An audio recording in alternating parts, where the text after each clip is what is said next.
Today on scOpe I am at JFK Terminal 8 and I'm going to show you a number of ways to get to downtown Manhattan. The first way is by taking a yellow cab.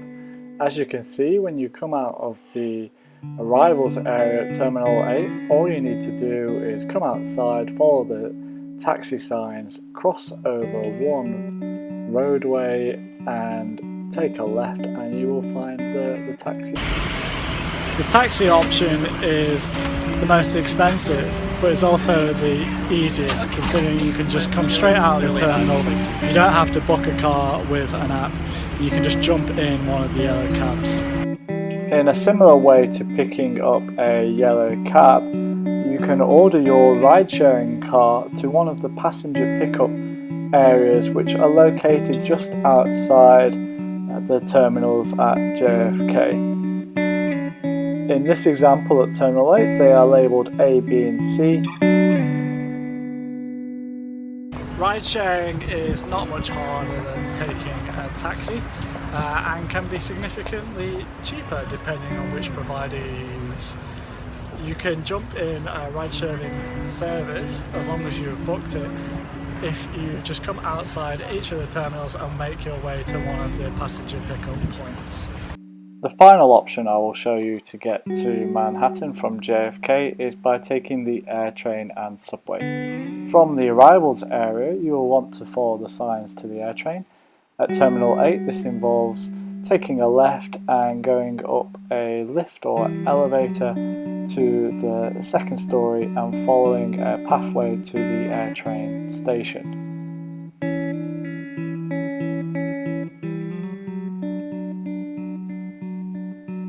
The Airtrain itself serves all of the terminals at JFK and runs to a long-stay car park, a station called Howard Beach and a station called Jamaica. In this example, we will take the Airtrain from Terminal 8 to Jamaica, which is the quickest way to get from JFK to Midtown Manhattan. The Airtrains run relatively frequently, every 5 or 6 minutes or so, depending on the time of day. You do not need to get a ticket before boarding the Airtrain. Once you arrive at Jamaica Station, however, you will need to get a ticket in order to exit the Airtrain station. At peak times, the ticket machines there can get quite busy.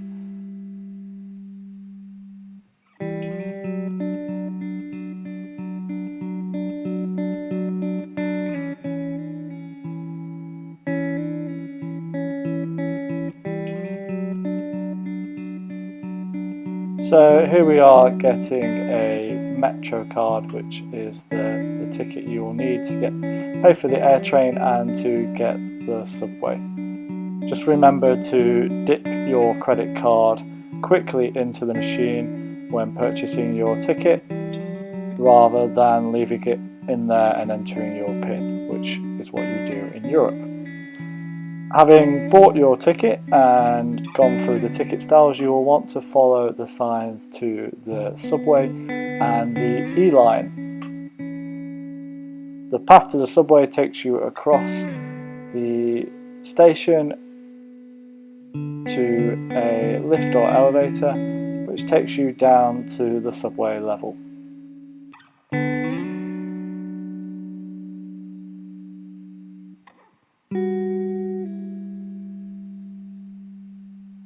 Again, it can get quite busy depending on the time of day.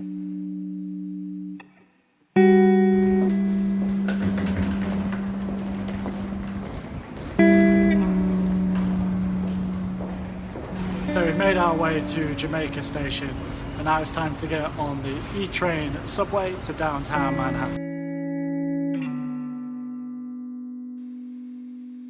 So you'll be using the Metro card you just purchased to get off the Airtrain to gain access to the subway system.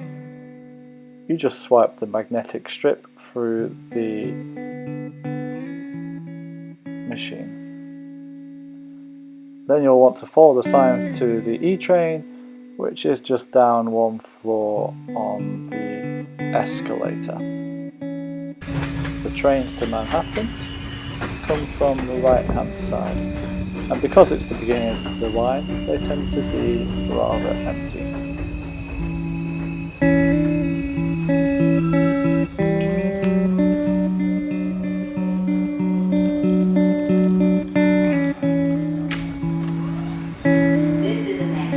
So here we are on the E-train at Jamaica Station, and now it's just a 30 to 40 minute ride down to Manhattan, and there are a number of stops in Manhattan, in Midtown, all the way down to World Trade Center, downtown Manhattan.